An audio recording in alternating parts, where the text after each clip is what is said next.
Paano gawing 1,000,000 ang 1 piso? Alam ko, parang napaka-imposible pakinggan, no? Parang clickbait. Pero, paano kung sabihin ko sa'yo na hindi lang to posible, pero may sistema pa na kahit sino, kahit ikaw, kayang-kaya mong sundin? Tara, pag-usapan natin. Okay, malamang sa ngayon, iniisip mo, nako, kalokohan to. At gets kita. Totally, naiintindihan ko kung bakit. Kasi yung ideya na yung barya mo sa bulsa pwedeng maging 1,000,000, parang fairy tale. Pero yung pag-uusapan natin ngayon, hindi to tungkol sa swerte o pagtama sa loto. Ito ay tungkol sa isang matalinong diskarte. So, linawin natin ha. Uulitin ko. Hindi to magic, hindi to hocus-pocus scheme o get-rich-quick scheme. Ang pinag-uusapan natin ay isang sistema. Simple lang, isipin mo parang nagpapatay ka ng bahay. Hindi mo naman kailangan buuin agad yung buong pader, di ba? Ang kailangan mo lang, ilatag yung unang break, yung 1 piso ng tama, tapos ulit-ulitin mo lang. So ano yung pinakaunang break na yan? Ano yung pundasyon ng lahat?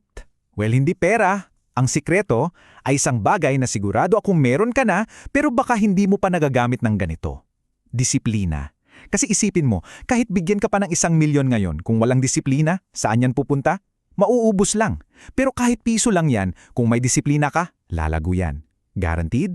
At dito madalas nagkakamali ang mga tao. Akala nila yung pag-iipon ng piso ay para lang dun sa piso. Hindi. Para siyang training. Tinetrain mo yung money muscle mo. 'Di ba? Pag naging habit na, pag naging automatic na sa'yo yung pagtatabi ng piso araw-araw, edi yung pagtatabi ng 100 o 1,000, parehong ugali na lang yon. Mas malaki lang yung numero. Kaya ito yung mantra natin. Disiplina muna, bago ang deposito. Tandaan mo yan, kasi ang pera, sumusunod lang yan sa tamang ugali. Okay, so ito yung 4 na haligi. Isipin mo, ito yung mga poste na bubuhat sa'yo papunta doon sa 1,000,000. Kailangan mo ng disiplina para makapagsimula. Kailangan mo ng consistency para hindi ka tumigil. Kailangan mo ng sistema para gawing madali at automatic. At syempre, kailangan mo ng long-term thinking para maging patient at hintayin yung paglago. Okay, ang ganda pakinggan sa teorya, di ba? Pero paano sa totoong buhay? Paano mo gagawin yan kung busy ka o makakalimutin? Dito na pumapasok yung ganda ng teknolohiya. Kasi yung tool na kailangan mo, malamang nasa bulsa mo na o hawak mo pa nga ngayon. Isipin mo, yung mga digital wallet o digital banks ngayon, para kang may personal financial assistant na hindi mo kailangang swelduhan. Pwede mong iset up yan na automatic kumuha ng peso sa'yo araw-araw, hindi mo naiisipin. So, tinatanggal na niya yung pinakamalaking kalaban ng disiplina, yung katamaran at yung paglimot. Wala ka ng excuse. At ito yung pinakamagandang balita sa lahat. Linawin natin, hindi mo kailangang hintayin na yumaman ka para magsimula. Ang kailangan mo lang, maging consistent. Yung yaman, resulta yon. Hindi yun requirement para makapagsimula. Ngayon, pumunta na tayo sa magic part. Ito yung proseso kung saan yung kakarampot mong piso natututong magtrabaho para sa'yo. As in, kumikita siya ng sarili niyang pera. Ito yung tinatawag ng mga financial experts na compounding interest. Tingnan nyo to ha, para makita nyo yung difference. Sa kaliwa, yan yung piso mo kung nasa alkansya lang.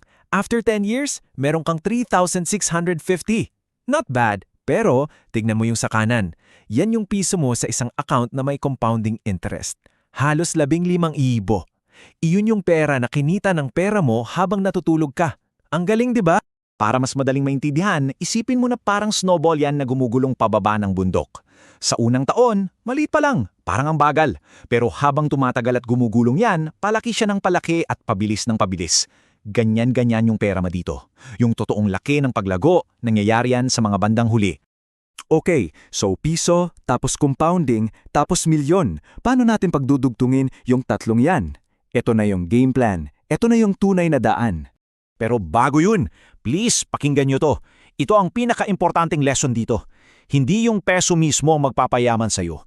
Ang pag-iipon ng peso, ang purpose niyan ay para ituro sa'yo at i-master mo yung sistema na magpapayaman sa'yo. Dahil yung sistema para mag-ipon ng peso, parehong-parehong sistema lang ang gagamitin mo para mag-ipon ng 1,000,000. So paano to gawin? Parang video game lang yan, may levels. Level 1, i-master mo muna ang pag-iipon ng piso araw-araw.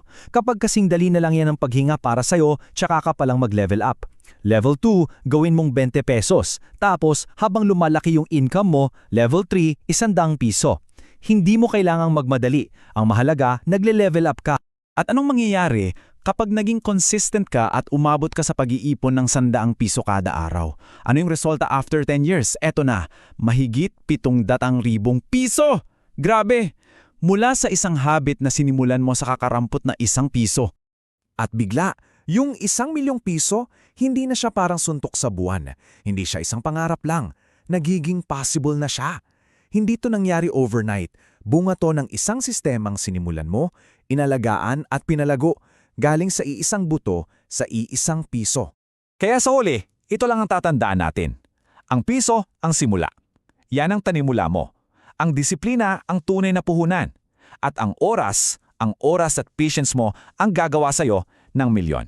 Kaya alam mo, baka sa buong pag-uusap na to, napagtanto natin na mali pala yung tanong sa simula.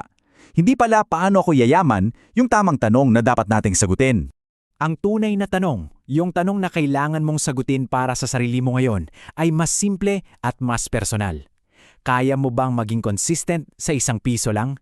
Sagutin mo yan, simulan mo yan ngayon, at masasabi kong nasimulan mo na ang daan patungo sa iyong unang milyon.